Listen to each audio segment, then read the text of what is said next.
over in the stadium the weekend after the Clemson game that there was a ton of interest in this position and that my phone was blowing up. And that is exactly the case. It was blowing up. And I talked to a lot of people that were interested in this position, sitting head coaches in college football that reached out to me, current coordinators in the NFL that reached out to me, current Power 5 coordinators. I easily could go out and hire the hot name, the guys that when you guys read the hot boards on some of y'all's websites, the names that were on there that the general public thinks that's the guru and that's the guy that we need to bring into the program. I'm not interested in winning the program, the press conference, guys. I'm interested in. All right. Welcome into the GamecockScoop.com podcast, the podcast of GamecockScoop.com on Rivals. We're going to have a little bit more from that press conference here in a minute. But I kind of led with the headline, and this is what I titled the episode as well. Shane Beamer wins the press conference, or, that's at least one take that you could have here. So as he said right there, when he was introducing Dowell Loggains, he doesn't care too much about winning the press conference. And that's what we reported on our site as well, right? Like that Dowell Loggains is a guy that he targeted and went after. It wasn't like Dowell Loggains fell to him or anything like that. And yeah, I appreciated him kind of calling out the media, calling out all of us, right? We set up our hot boards. We talked about our people. To be fair, Dowell Loggains was on our hot board before, shit hit the fan on Wednesday night and all those rumors started circulating. So good for us. But yeah, so let's listen to one more little clip from this segment and then we'll get right into it. I do want to talk recruiting, basketball, all that, but I mean, let's not bury the lead here. We'll start right here at the top. Let me just jump a little more ahead. I'm sorry, it's hard. I never have presented. There's a lot to unpack from this presser anyway. There's a lot we're going to get to here. Yeah, and I haven't had to present multiple videos at once. So you just give me 2 seconds. I promise it's going to be worth it. There we go. We got it. For those of you who are watching. 7 minutes and 8 seconds. Here we go. So surely everybody that wants to critique every hire that we make here, I'm sure you guys knew that Dowell Loggains turned down a coordinator job in the SEC last year, correct? Everybody knew that, right? I'm sure you guys know that I'm the 4th SEC head coach that's reached out to him in the last 2 weeks about coming to work for him. So we were fortunate to hire Dowell Loggains because there were a lot of other people that were interested in hiring Dowell Loggains as well. I'm sure you guys reached out to Bill Parcells, who Dowell worked for. Anybody? I'm sure the people on the outside, all the experts on social media, I'm sure they called Sean Payton, arguably one of the greatest NFL coaches of all time, to talk to Sean Payton about Dowell. I'm sure you reached out to Kyle Shanahan, the head coach of the San Francisco 49ers. All those guys are guys that Dowell worked for. Did you call Connor Shaw? Alshon Jeffrey coached out Dowell. All right, so he listed off some other names and stuff after that, but you get the point. There were a lot of names. So let's start here, right? Like I enjoyed the press conference from an entertainment value standpoint. Really good.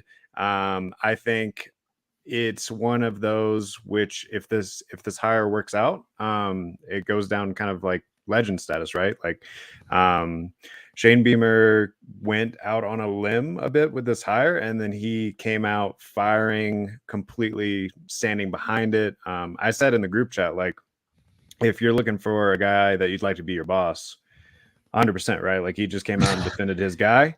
That's exactly what Loggains said when he walked up there. Yeah, and that's literally the first thing. It's true.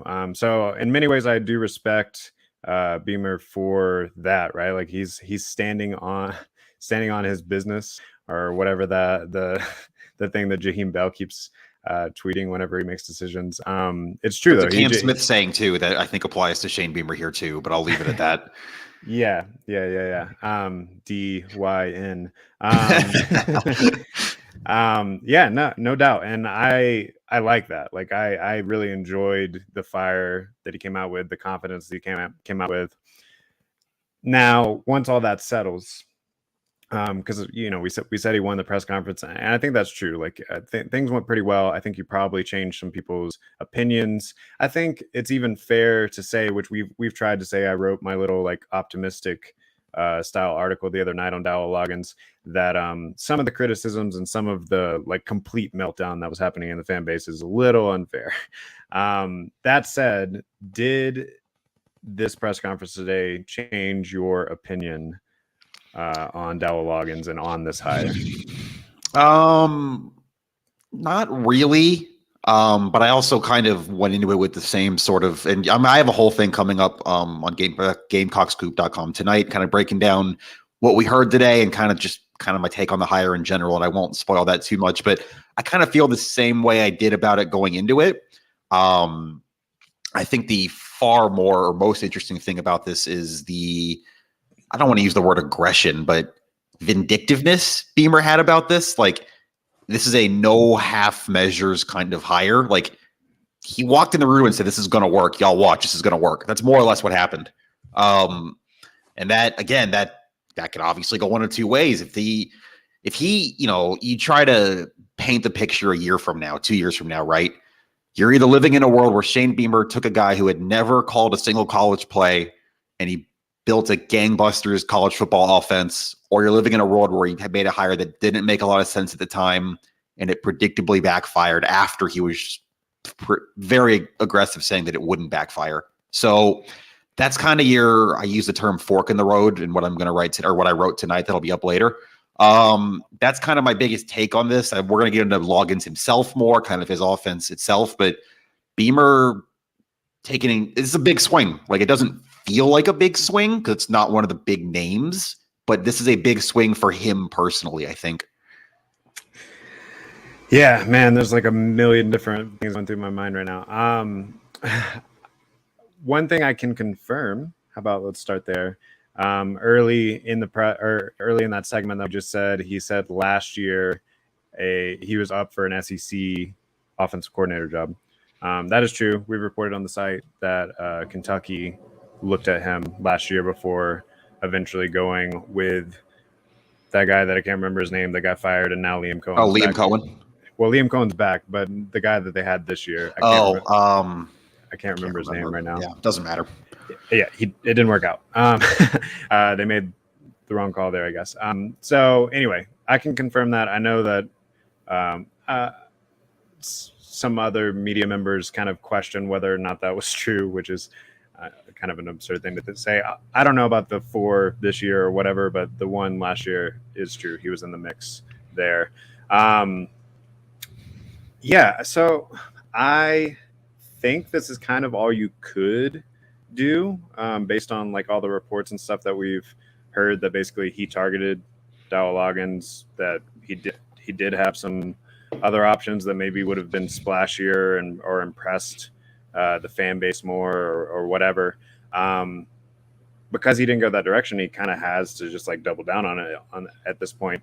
And yeah, now we're gonna find out, like, is his vision as clear as he seems to think it is? And if it is, then it's like an all-time move, and it's really cool. That's the whole thing, yeah. Yeah.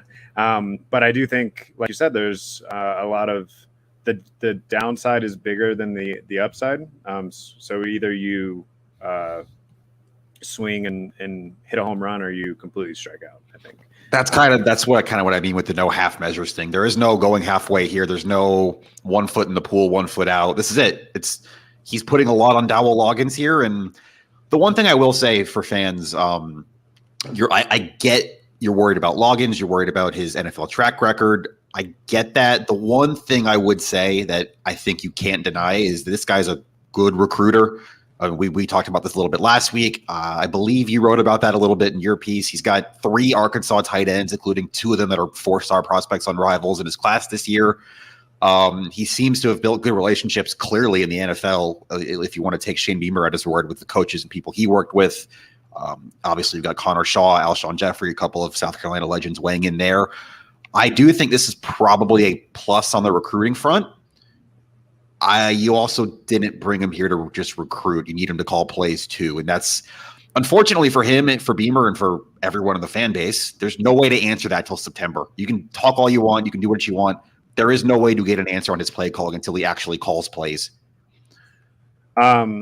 And on that recruiting note, there's also the idea that he's going to be helpful in the transfer portal, which I would say he's already got an inroad with a tight end from Arkansas, Trey Knox, Trey Knox, which we can't put in a future cast for transfers or whatever, but if I could, I would. It makes a lot of sense, and obviously they need tight ends now, considering the top 4 on the roster from this year are all gone from next year. Right, and then I can't remember the guys. There was a wide receiver from Arkansas that also entered the transfer portal that I've heard he should have a little bit of a inroad with. So that's something to keep in mind as well. It's just like some of the relationships that he built might pay off with veteran presences sooner than later on the recruiting trail. Which that definitely seems to be, after one press conference and just knowing what we know about him, that seems to be his strength, relationships, kind of person-to-person type stuff. Now, that doesn't win you football games. You got to call plays and you got to put the offense in a position to succeed. But that is a legitimate, if you're doing a pros and cons chart here at home or whatever, that's a very legitimate, very real tick in the pro chart for Dowell Loggains. Yeah, and I'll say one more just recruiting note. I texted with Dante Reno a little bit. He tweeted the other night, like, oh, the conversation I just had.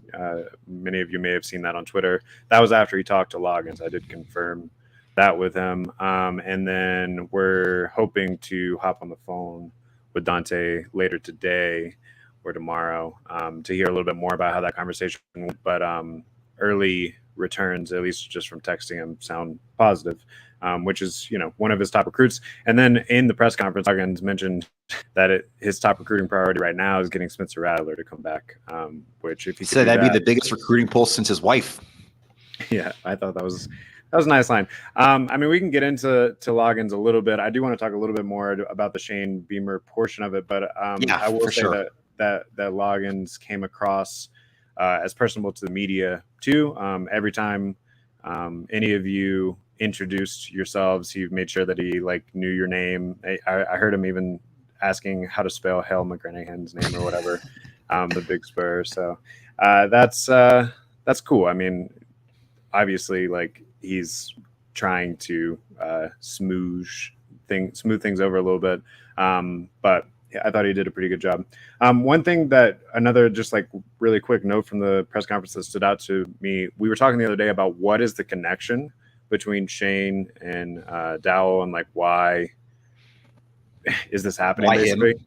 Yeah. And Shane said basically in answer to one of the questions in his segment that he had actually been in the room while Dowell was an offensive coordinator in the NFL. I know he specifically mentioned with the Titans when Alshon was there. Does that sound right? Or Chicago when Bears, I think, because Alshon Jeffrey was in Chicago with Dowell Loggains. Yeah. So I guess he was impressed there, and then whenever this came back up, he was able to kind of remember that. So I didn't know that they had kind of been in the room together several times before. So that was kind of a new I think note. The Sylvester Kroom crossover is a lot here too. Beamer loves Sylvester Kroom. That's, of course, who gave him his first full-time coaching job back in 2004. Kroom and Loggains were together on the Tennessee Titans coaching staff when he was the OC there. I think a good endorsement from Sylvester Kroom goes about as far as anything with Shane Beamer, is something we've kind of learned over the last few weeks. And I think that's probably another big part of this.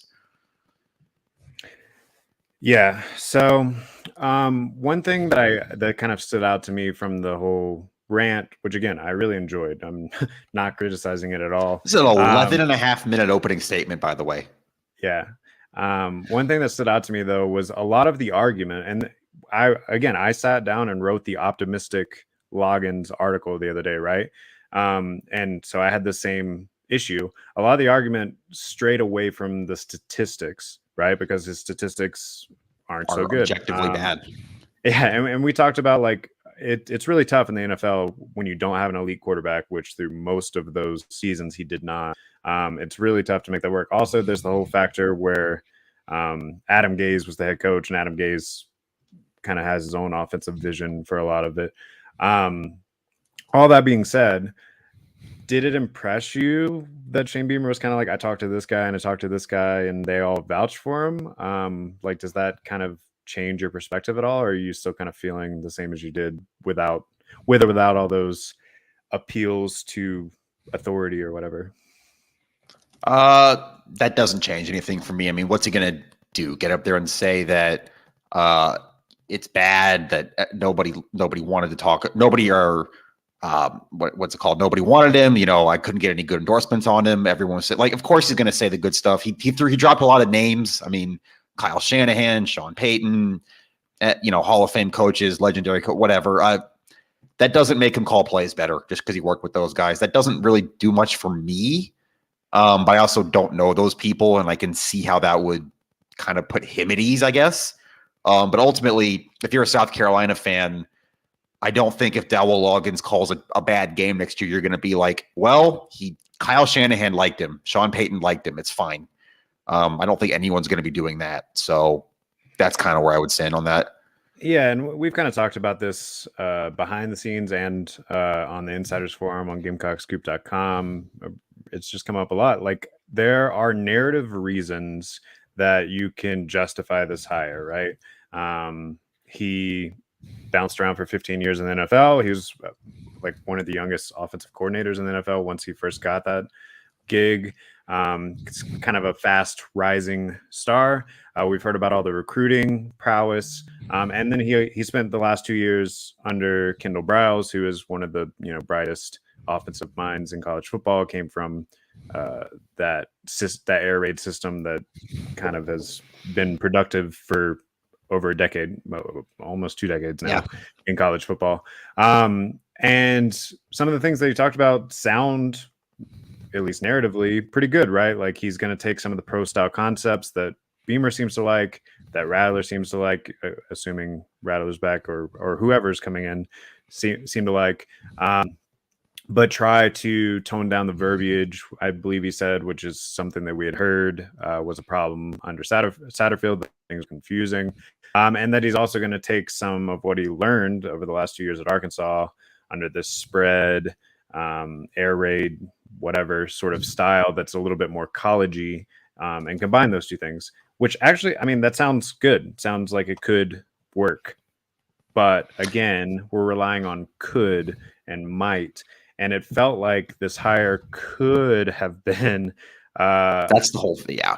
Something that just like sees the momentum a little bit better coming off of the way that the season ended.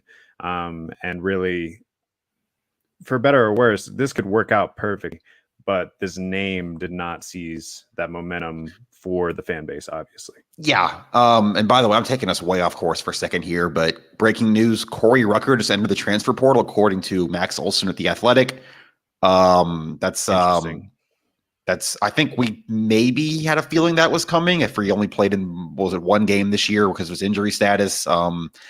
It's not shocking, but I also think that means he has to sit a year if he goes to another. Well, maybe he'll get a red shirt, medical red shirt. Yeah, because he only played in one game this year. So Corey Rucker back in the portal. I don't know how much you could have counted on him for your wide receiver room next year because you don't really know what he can do. He played in one game this year. But that's another one gone from that group for next year. People are excited about him. And then now this really makes Antoine Wells' decision that much more important. Exactly. Yeah. There's a scenario here where you're looking at, we're going to get into portal stuff later, I think, but we're looking at losing Lloyd, Bell, Van, Wells, Stogner. Like, you're losing the whole right side of your offensive line, or probably are. You're definitely losing Eric Douglas and Wanham, and Javon Gwynn's got a decision to make. There's a lot here. We can get to that later, but that just dropped like now while we're recording.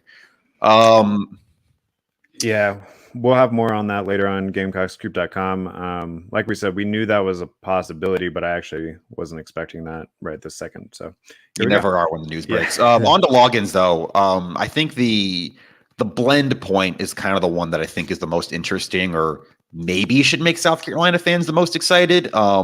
He's got all this NFL background, which Beamer, by the way, addressed that. Someone asked him, are you looking to make NFL hires? Because what is this? 4 of his hires have been from the NFL, with Sterling Lucas, Freddie Kitchens, Satterfield, and now Loggains. Jody Wright, 5, yeah. He said no, that kind of background is beneficial. It's different. They're talking about how, in college, these kids have class, these kids have 20-hour rules in the building, all of that. But in the NFL, you don't. You just kind of work with people. There's more of a person-to-person thing. Maybe that's where the relationships come in. So I thought that was interesting. And Loggains sounds, he's trying to blend NFL concepts, pro-style concepts with some of the things he picked up in 2 years at Arkansas. He's had a lot of good things to say about Arkansas and kind of how that helped him learn the college game. That's the counter argument to he's never called college plays. He's saying that he's learned the college game and what has to happen to have a good college offense while he was at Arkansas. Only time's going to tell, but I think if you're looking to feel better about something, the stuff that Loggains said, not even just what Beamer said, that would be the thing. If I'm a South Carolina fan, that would make me feel better about Loggains. He sounded confident in what he picked up at Arkansas, and that translating to South Carolina. Yeah, he also mentioned that he spent 3 months under James Franklin at Penn State, and that kind of convinced him that he was interested in being in the college game. And another thing that I think he said motivated him, and this goes back to the recruiting point, was in the NFL, which we talked about, his rosters in the NFL not being ideal, and then that reflection on you as the offensive coordinator. Obviously, this is why we're having this discussion. But the thing that is attractive to him about college football, and this was like a quote that he says, is if you don't have a good enough roster, that's your fault, right? Because it comes down to recruiting. Talks about ownership of the roster. That was his buzzword, right? Or accountability for the roster, something like that. So I definitely got the sense that he was saying the right things. I think, based on the feedback that I was reading on our board, on Twitter, on Reddit, whatever, it seemed like he won over some people that were maybe a little bit skeptical about this.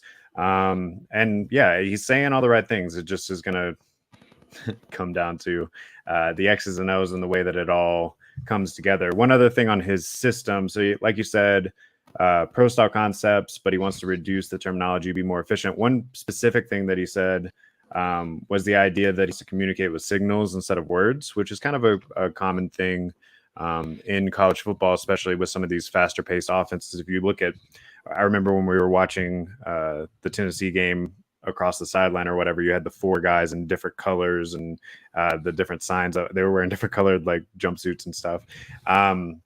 So I do think that he is looking to simplify things, which, I can understand why Beamer was attracted to that sort of thing after the last 2 years.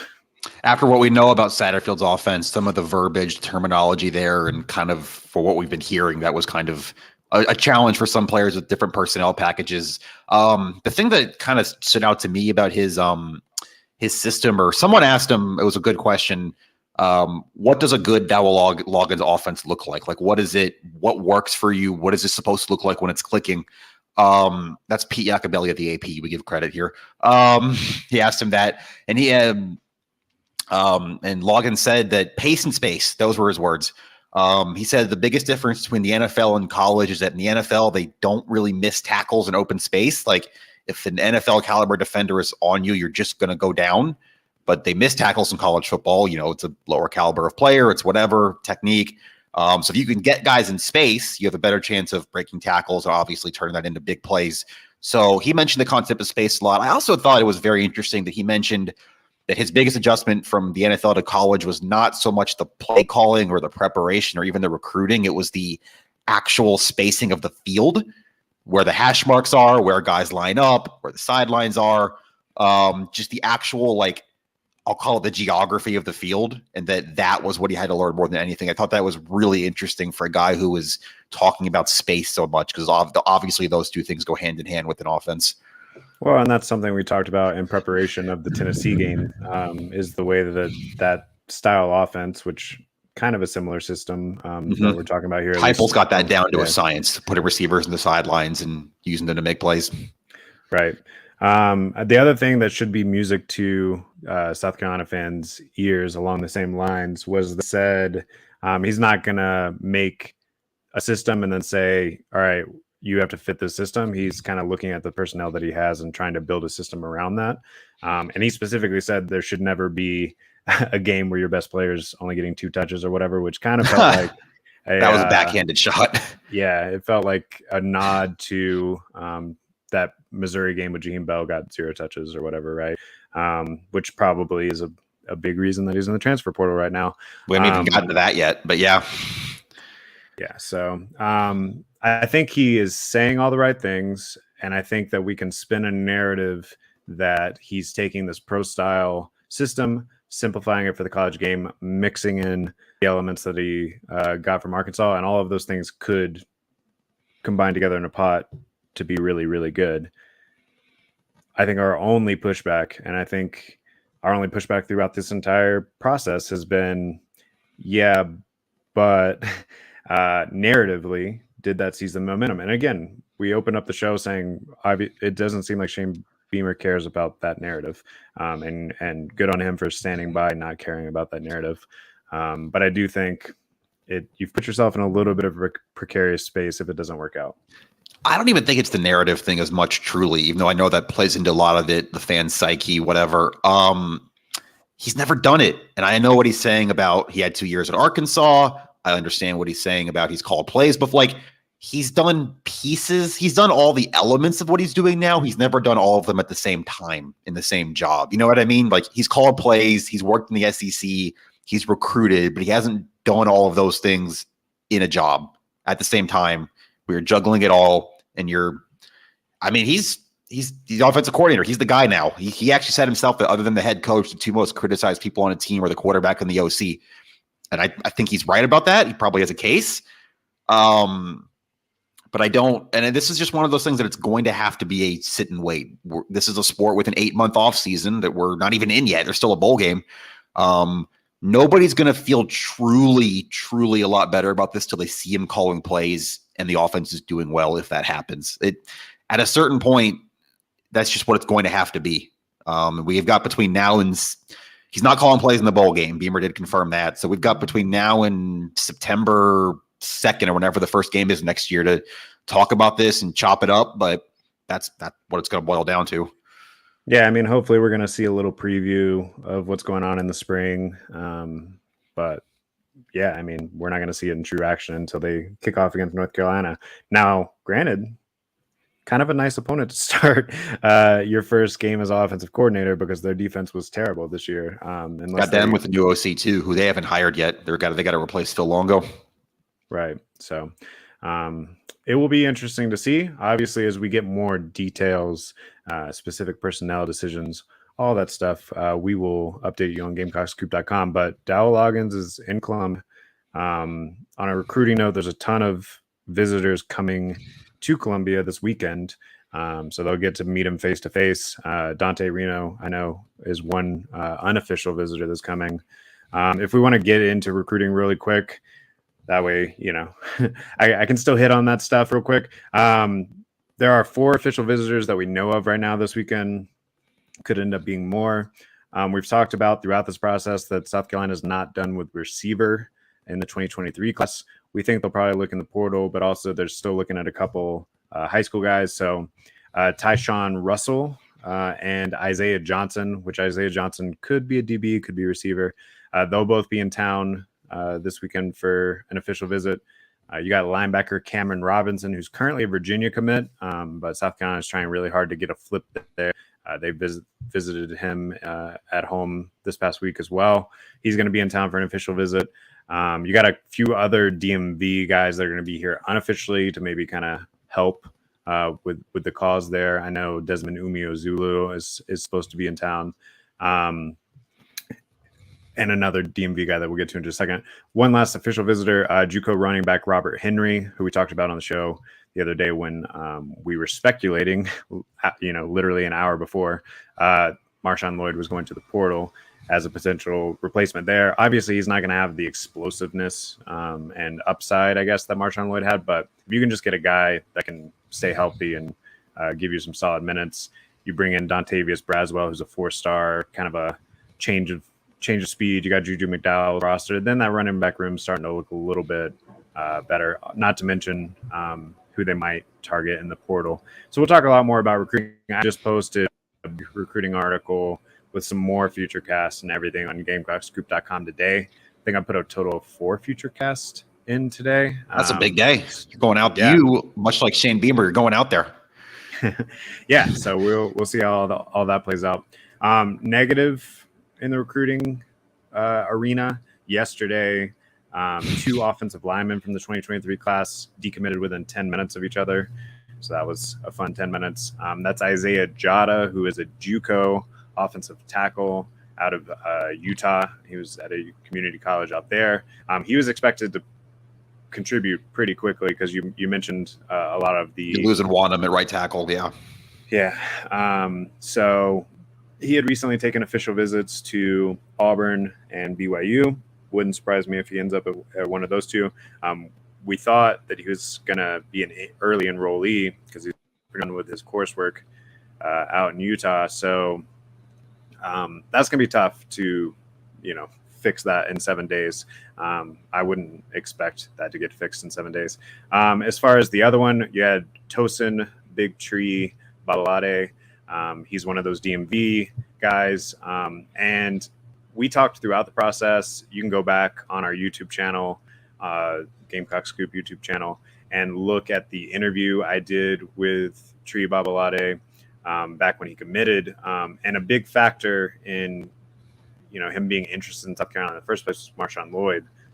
They both went to DeMatha Catholic. There was just like a pretty strong connection there. So Marshawn Lloyd entering the portal, I think understandably, was part of the shakeup there. Last I heard, which I was trying to text with him yesterday, he's kind of gone a little silent on me, but last I heard he was supposed to be in town for an unofficial visit this weekend. Still trying to figure out if that's still happening or not. He was going to come with Desmond Umeozulu. If you could get him back in town this weekend, maybe there's still a chance to fix things. But that early signing period's in like 7 days. Got to look out for Maryland there. That's what I got on that. So keep up with all the other recruiting news on GamecockScoop.com. But important last final stretch here. 1 week from today, the early signing period opens. I know that Shane Beamer's got a press conference next week for that. A week from today for the early signing period opening. Yeah, almost exactly a week from today. It's at 3:00 and 2:30 as we're recording. My other news note, are you done with the recruiting? Yeah. All right. So other than logins, we have coach contract information from yesterday. I would know because I spent all day at the Board of Trustees meeting waiting for them to approve it with the rest of the South Carolina beat. The other contract that was extended was Pete Lembo's special teams coordinator. He is now the highest paid special teams coordinator in the SEC. Ray Tanner told us after that was one of their goals. They wanted to make him the highest paid in the conference in that position. He's one of the highest in the country. There's some stuff with other schools where it's like this guy coaches special teams, but he also does other stuff. But I think in terms of strictly you're only a special teams coordinator, this is all you do. I believe Lembo is the highest paid in the country now. Like he's 3rd overall, but the 2 ahead of him also have other responsibilities on field. I believe that's what it is. Well deserved, obviously. We've talked about the Beamer ball, the Lembo ball all year. And he gets extended through 2025. So that answers one piece of the coaching staff puzzle. The other one, and Ray Tanner and Shane Beamer both hinted at, hopefully there'll be more soon, is basically this entire coaching staff other than Lembo, Clayton White, Loggains, obviously, and we'll see what the O-line situation coaches. Almost all of them are up on December 31st, 2023. That covers, I believe, the other 6 position coaches I didn't name are all up a year from December 31st this year. I don't know who. I would assume there are extensions coming on that front when Beamer gets his, which we're all assuming is coming soon anyway. Usually that leads to a raise in assistant pool money. They upped the coordinator pool by 15% yesterday. So at some point soon, you're going to see maybe some combination of assistant coaches get extended, but I don't know if that's going to be all of them, some of them. Keep an eye on GamecockScoop.com. There's probably more contract info coming. Yeah, and as far as the delay on the Beamer extension, I'm not going to go too far into it, but we've been hearing some stuff like agents are crazy, man. That's really all I have to say about it. I've had some other schools that there's no chance that Shane Beamer would leave I've gotten South some weird Carolina DMs for that have kind of shot me some text and I'm like, wait, what's going on here? And I'm like, Jimmy Sexton is going on here, you know? Like, Yeah, pretty much. So we'll see how that all actually plays out. But we're definitely anticipating that a deal is going to get done. So if you're hearing weird rumors, and they're going to have to make an offensive line coach move at some point soon because Greg Atkins is up on December 31st of this year. He's the one that's expiring left. That's obviously in 2.5 weeks, and we'll see what happens with that. If that's going to be Lonnie Teasley or what. Yeah, and so I do wonder if that's a factor at all with the O-line defections that we just talked about as well. Is the uncertainty there? Because, yeah, Greg Atkins obviously has had health problems both of the last 2 seasons. I mean, it's a shame because he's really done a great job, especially on the recruiting trail thus far at South Carolina. But I do wonder if it's, you know, in his best interest to keep pushing through it, or if maybe there's some sort of transition plan happening behind the scenes. Like you said, there's Lonnie Teasley who kind of covered those duties throughout the season and, you know, seemed to do a pretty good job there. So maybe that's the plan. We don't have anything tangible to report there, but if you kind of read between the lines there, it seems like they would have extended him yesterday with everyone else. Yeah, at the board of trustees meeting, if that didn't happen yesterday, I'm not really sure when it would happen, you know. Right. So that's the coaching note. I think we've pretty much we didn't get to the portal stuff. Bell and Lloyd in the portal. Are we going to give anything on that? Well, I guess we hit on Lloyd a little bit, yeah. I think we talked about Bell in the portal, and then the Monday show was pretty much us being like, Lloyd's probably about to go in the portal, and so we kind of analyzed it, and then literally like an hour after we dropped the show, and then Jaheim Bell committed to Florida State. That was, I guess, the news there. He actually picked a destination, and it's an interesting piece for Mike Norvell there. For those of you that like care a follow up of Lloyd might end up, I've heard a few schools. I've heard Georgia, Southern Cal. Damn. Yeah, I mean it's really interesting here. So my guess, again, fully speculation. Don't gotta add the caveat, like over and over qualify. There's some NIL stuff going on here, which is interesting because I think Lloyd was probably one of the better paid players at South Carolina. Not that those things are officially released or anything like that, but you know, he's one of the most popular players. He's got his own brand. He had some other deals. So if it is an NIL, someone must have really offered him something. Yeah. I mean, that is what it is. I thought it was funny too, and I know he didn't mean it this way, that when Dowell Loggains was talking about like roster ownership and stuff, he mentioned like one of his biggest frustration points in the NFL was in 2016 when Alshon Jeffrey, Gamecock legend, went off for the Bears, and then the ownership decided not to pay him, and he went to free agency, and they just lost their best receiver. They couldn't replace him, and as a coaching staff, they couldn't do anything about that. Well, you can do more about it in college football, but you can still lose players that have been productive for you now in a way that you couldn't really before a couple of years ago in college football. So I thought that was kind of a funny note that, yes, this does still happen in college football, even though you're more directly tied to it as a coach or in his case, an offensive coordinator. Yeah, and if you're like a small business owner or anything that's a South Carolina fan, you have resources to get involved in this Gamecock Exchange, which is what we do in order to set up some interviews and stuff. We got one coming up with Marcellus Dial coming up later this week, actually. So, speaking of Dial corners, Darius Rush took a Senior Bowl invite last night. I don't think we talked about that yet. That probably confirms it. We had a feeling we knew that you're losing your top two, along with everything else on offense, you're losing your top 2 corners to the NFL this year. So there's going to have to be some replacements there. Marcellus Dial is going to be cornerback 1 next year, I would certainly imagine. Yeah, and It's Marcellus Dial week on GamecockScoop.com, so I will take a second to plug. He's got a football camp coming up in Woodruff on Saturday. I believe the age range is like 7 to 12. So if any of you guys are in Woodruff, and then he's also got a meet and greet with Xavier Leggett, Mo Kaba, and Green. I think those names are right. Immediately following that, in Woodruff at Tap In Bar or something. I'll look that up here in just a second to verify. But yeah, so that's kind of cool. And then, like I said, we're doing a interview with him as well. So that's something to look out for. Oh, the bar is Tap 3 on South Main Street in Woodruff. So if any of you guys are in Woodruff, 5:00 this Saturday, or 5:30 to 8:30, there's meet greet. They're signing autographs, all that sort of stuff. So that's pretty cool. Did we hit all our football stuff? Yeah, I believe we're good.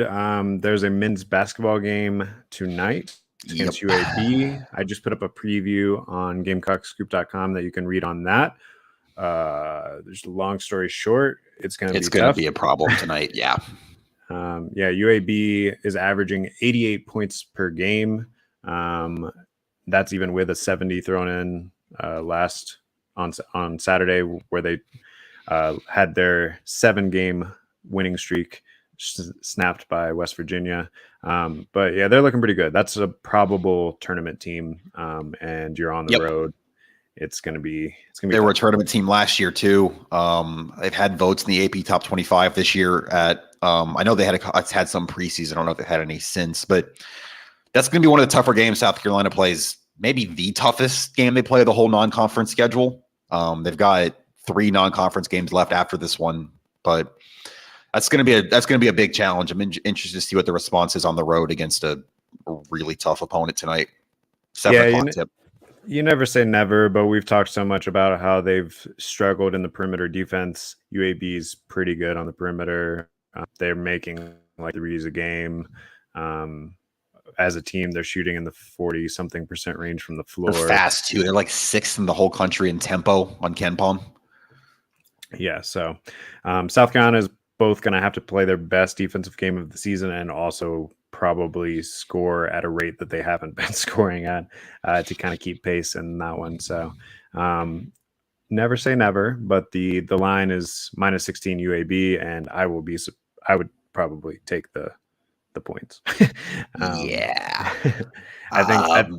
think my final prediction had South Carolina losing by like 25. So yeah, just looking for signs of improvement. And then you got on paper, well, probably not even on paper, just definitely a more winnable opportunity in Greenville on Saturday against East Carolina. That's a much more, it's technically a neutral court game, but that's probably going to be close to a home game. And that's a much more gettable opponent, I think. I have one women's basketball note. It's not really game related. They are at South Dakota State tomorrow. That's a long trip in a place with a lot of snow right now.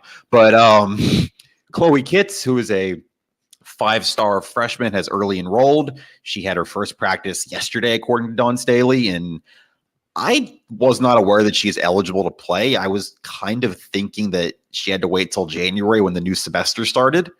If she's not enrolled yet, but apparently she is. Dawn said she will be traveling tomorrow, that she's eligible to play. They've done like base packages for her. And yeah, your 13-woman roster just became a 14-woman roster, apparently. We'll see how much she plays, but if you're looking to see a brand new Gamecock, it's at least possible tomorrow night. That's a 7:00 tip-off for them too. I mean, if she's eligible to play, I would call it probable, looking to be a blowout. So yeah, you're probably looking at some garbage time minutes. These next 3 games against South Dakota State, Charleston Southern, and Coastal Carolina, which is all they have left before SEC play. Yeah, I'm wondering if the rule is different there because the basketball season stretches into 2023, obviously. So, who knows? Apparently, you can. I don't know all the NCAA bylaws. I'm not a lawyer. Dawn said she's clear to play and she's traveling, and that's noteworthy. Yeah, and I assume someone at South Carolina is paid very well to know to make sure that's accurate. All right, so throughout the weekend, we'll be covering some more basketball. We will have some more analysis on the new offensive coordinator hire. we will keep talking recruiting, this big recruiting weekend coming up. There's a billion things still going on. We've got bowl prep still coming. We're going to get a look at the first periods of practice tomorrow. First 5 periods tomorrow, which is in the afternoon. So I guess look out for some videos on my Twitter, Alan_Cole, or at Rivals Gamecock. You're really just doing head counts at that point. You're trying to see who's here, who's not here, who's doing what might it look like when the team gets to Jacksonville, because that's the last open practice we have until they're actually in Jacksonville. Which I was about to say, don't be surprised if you see some news tomorrow of confirmations of some guys that maybe are or are not playing in the bowl game.